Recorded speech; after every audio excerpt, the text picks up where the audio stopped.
নজর রাখবো পরবর্তী সংবাদে। গোমতী জেলা হাসপাতালে রোগীর অনুষঙ্গীদের নিয়ে সাপ্তাহিক আলোচনার আয়োজন। সাপ্তাহিক স্বাস্থ্য সচেতনতার বিষয় নিয়ে এই আলোচনা চক্রের আয়োজন করা হয়, যেখানে রোগীর আত্মীয় অনুষঙ্গীদের নিয়ে এই আলোচনা আজকে অনুষ্ঠিত হয়েছে। হাসপাতালে মেডিসিন বিভাগের চিকিৎসক ডক্টর তহিদুর ইসলাম উপস্থিত ছিলেন এবং তিনি বলেন, হার্টই হচ্ছে একমাত্র অঙ্গ যেটা মায়ের গর্ভ থেকে মৃত্যু পর্যন্ত প্রতিটা মুহূর্তে চলতে থাকে।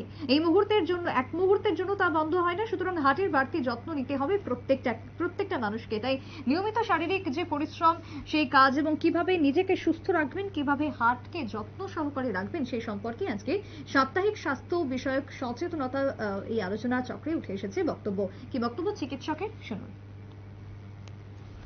জ্ঞান থাকলে ভবিষ্যতে এগুলি সম্পর্কে তাড়াতাড়ি চিকিৎসা বা যথাসময়ে যে উপযুক্ত স্থানে চিকিৎসার ব্যবস্থা হয়।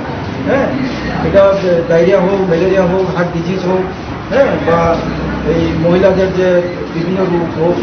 তো এই জন্য আমাদের এই হসপিটালের তরফ থেকে, বিশেষ করে আমাদের দিদিমণিরার তরফ থেকে, সিস্টারার তরফ থেকে এই সাপ্তাহিক আয়োজনটা করা হয়েছে। তো এটা আরও চলবে, প্রত্যেক সপ্তাহে একটা করে টপিক হবে। হ্যাঁ, কোনোদিন ইএনটির সমস্যা, কোনোদিন শিক্ষার বিষয়ে, কোনোদিন মায়ের স্বাস্থ্য পরীক্ষা, কোনোদিন এইভাবে হবে।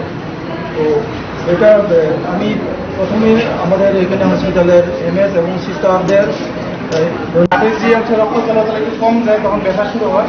তো আমাদের নাইট্রোগ্লিসারিন বা সলভিটের জাতীয় ওষুধ আছে, নাইট্রোগ্লিসারিন, ওগুলো যদি জিহ্বার নিচে দিয়ে দিই বা কোনো কেমিস্ট থেকে আমরা সাধারণত দিয়ে দিই, যদি বুঝি সাধারণত ব্যথাটা কিছুটা কমবে। ব্যথা কমা অনেক কম থেকে হার্টের ব্যথা, কিন্তু এই নিউমোনিয়ার ব্যথা বা এই ক্লোরাইটিস বা এই বুকের মধ্যে জল হয়ে রয়েছে বা কোনো ট্রমা হয়েছে বা কোনো ব্যথা পেয়েছে বা গ্যাস্ট্রাইটিসের ব্যথা, এগুলো কখনো নাইট্রোগ্লিসারিনটা কমবে না, রেস্ট নিলে কমবে না। সাপোজ কেউ ভারী একটা জিনিস আলগে দিল, একটা বস্তা আলগে দিল বাড়ি ঘরে গ্রামের, তখন অনেক সময় পিঠে ব্যথা শুরু হয়, বুকে ব্যথা শুরু হয়। আমাদের কাছে অনেক রুগী আছে, আমরা জিজ্ঞেস করি কালকে কোনো কালকে দিচ্ছিলাম, কখন দিচ্ছি তো, তখন আমরা ধরে নিয়ে যে এটা বুকে ব্যথা না, কারণ বুকে ব্যথা পজিশনের সাথে চেঞ্জ হবে না। চিকিৎসকের বক্তব্য আপনারা শুনলেন। প্রত্যেকটা সপ্তাহে এই আয়োজন করা হয়ে থাকে, যেখানে রোগীদেরকে সুস্থ স্বাভাবিক রাখা এবং তার সঙ্গে কিভাবে যত্নে থাকতে পারবেন তার জন্য এই আলোচনা সভার আয়োজন করা হয়। প্রত্যেক সপ্তাহে যা অনুষ্ঠিত হয়, আজকেও সেটা লক্ষ্য করা গেল গোমতী জেলা হাসপাতালে। ছোট্ট বিরতির পর ফিরবো, সঙ্গে থাকুন।